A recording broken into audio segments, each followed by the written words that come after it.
These two ports are located at both ends of the Panama Canal, making them two of its key ports currently. The Panama Canal handles about 6% of global maritime trade, playing a critical role in the trade between the east and west coasts of America. A significant volume of goods from China passes through the canal to reach America's east coast, giving it immense strategic importance. Hello, I'm Jeffrey, and welcome to Just Spit Out as today, March 24th, 2025. I'd like to discuss whether Ka-shing's ports can be sold to China. Ka-shing is planning to sell a series of ports, including two on the Panama Canal, to BlackRock, an American investment firm. This news has attracted considerable attention for three main reasons: timing, location, and the people involved. First, regarding timing, America under Trump has been pushing an isolationist strategy, shifting from global expansion to contraction, while China continues to advocate for the Belt and Road Initiative, which promotes and maintains globalization, striving to prevent any setbacks in global trade at this juncture. The future of critical maritime nodes will be crucial. Secondly, from a geographical standpoint, the Panama Canal is one of the most important and strategic maritime passages in the world.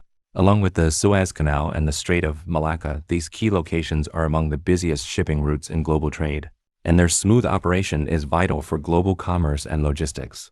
Third, the people involved, specifically that BlackRock, an American firm, is set to acquire these ports, raise significant concerns with the timing, the Panama Canal ports, and the involvement of a Hong Kong company selling to an American enterprise.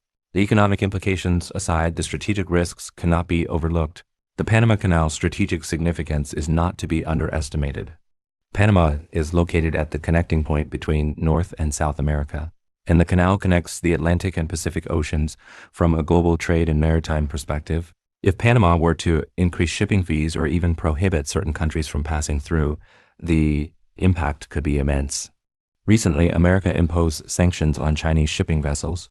Under these measures, Chinese shipping companies face a fee of up to $1.50 million per vessel, or $1,000 per net ton for vessels entering America ports. This penalty extends to shipping firms that own Chinese-built vessels based on the proportion of their fleet that is Chinese-made. If enforced, these sanctions would severely impact China's shipping and shipbuilding industries. Of course, this primarily affects trade and shipping between China and America, but if an American firm controls the Panama Canal ports, China's trade and maritime routes with other South American nations could be at risk. This is particularly critical for trade with Brazil, China's largest soybean supplier and second largest iron ore source. Any disruption in trade between China and Brazil would threaten China's food and economic security. Can China acquire Ka-shing's ports? The 43 ports and 199 berths Ka-shing plans to sell are located across 23 countries and regions. While there are many ports and terminals involved, the most strategically significant ones are Rotterdam in the Netherlands, Alexandria in Egypt, and the two ports in Panama among these. The ports of Balboa and Cristobal in Panama are of extraordinary strategic importance. These two ports sit at either end of the Panama Canal and are the canal's two core ports. Currently, the Panama Canal handles about 6% of global maritime trade and is crucial for trade between the east and west coasts of the Americas. A large amount of Chinese goods pass through the canal to America's east coast, underscoring its critical role. After the Panama government regained control of the canal in 1997, Hutchison Whampoa, through a concession agreement with the Panama government, obtained the operating rights for these two ports for 25 years. Before the agreement expired in 2022, Hutchison Ports secured an additional 25-year lease extending control until 2047. Legally, these two ports are operated by Hutchison Ports, a subsidiary of Hutchison Whampoa, and the subsidiary is registered overseas.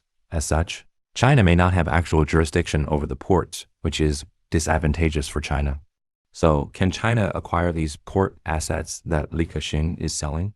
From a global trade perspective, controlling these ports would be of immense strategic importance to China, the world's largest trading nation.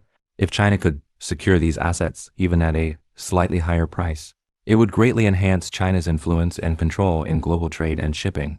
However, the main issue may not be money. Many things in this world cannot be bought just with money, especially when national security and strategic interests are involved. This situation is often a complex game of geopolitical maneuvering. From the moment this news was made public, the situation has heated up, signaling that certain efforts to secure these assets have failed. In the context of the ongoing China-America rivalry, some may hope that Chinese entrepreneurs like Li Ka-shing will consider national and strategic interests and make decisions beyond mere economic considerations. Honestly, I think this expectation might be a bit too high. It's been reported that Li Ka-shing has already obtained Canadian citizenship, so when asked to consider national interests, which country's interests should he prioritize? For individuals like him, you need far more than the iron fist of capitalism to influence their decisions.